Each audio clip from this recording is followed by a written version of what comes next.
Welcome.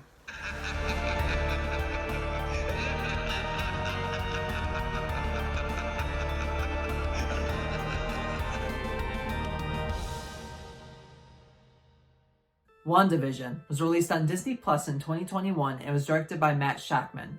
It stars Elizabeth Olsen, Paul Bettany, and Kathryn Hahn, and basically is about what happened to Wanda after the events of Avengers Endgame. And weirdly, it's in the form of a sitcom? The 50s? The 60s? What is happening?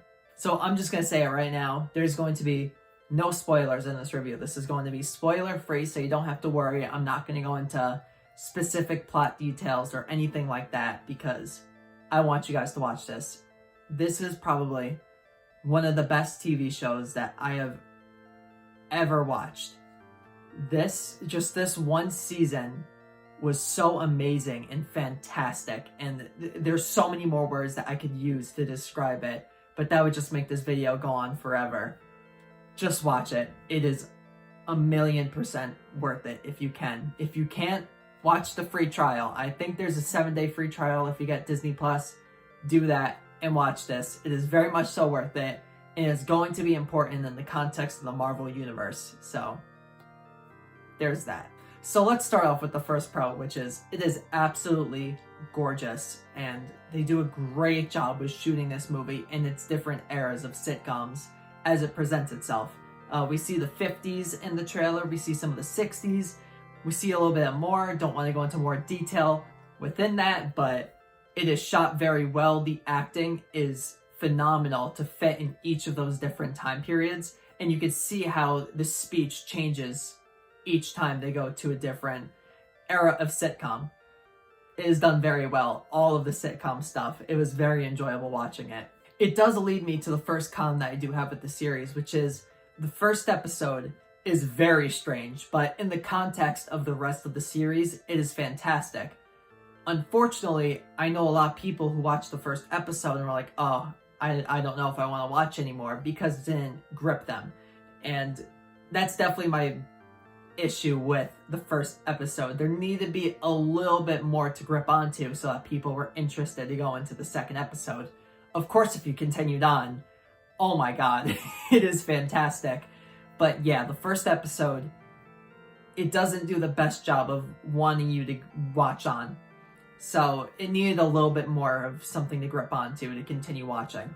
Getting that out of the way, because I don't want to talk about cons.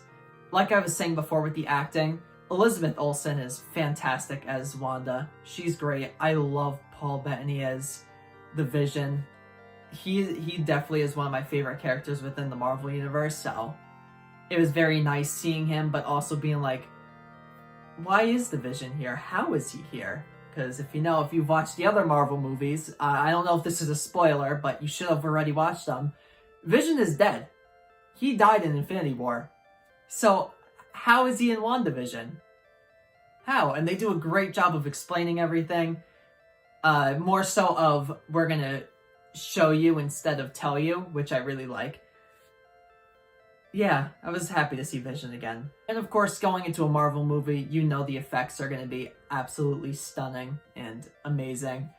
They had a budget of like $200 million. There would have been a problem if these effects weren't top-notch. Luckily, they were very, very well done. So I already spoke about the first episode being kind of a con since it doesn't do the greatest job of gripping people. Although personally for myself, it did grip me. It did make me want to continue. I just know that for others it didn't. But moving on to my next con, the final episode, there's so much that's presented throughout the entire series. It becomes difficult to really wrap everything up in a nice little neat present. And unfortunately, we don't get the closure on some of the things that we were introduced to and some of the people we were introduced to in the series. There's not much more I could say without really going to spoilers, but it doesn't really wrap up into a nice present, the ending. It feels like that we were missing a little piece of like the wrapping paper on the bottom and a little bit on the side. It feels a little bit of that. It doesn't bring the TV show that much more down for me, but I would have liked to have some closure on certain aspects that needed closure. Overall, I'm going to give this series a 9.75 out of 10.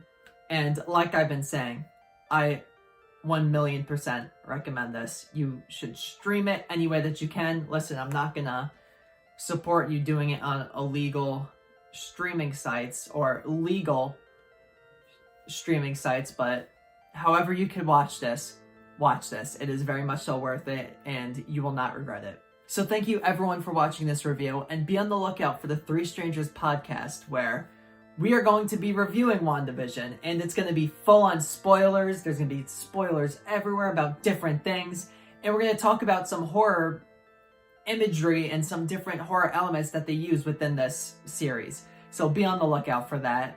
And be on the lookout for Sunday, where I will be talking about the new Tom Holland movie, Chaos Walking.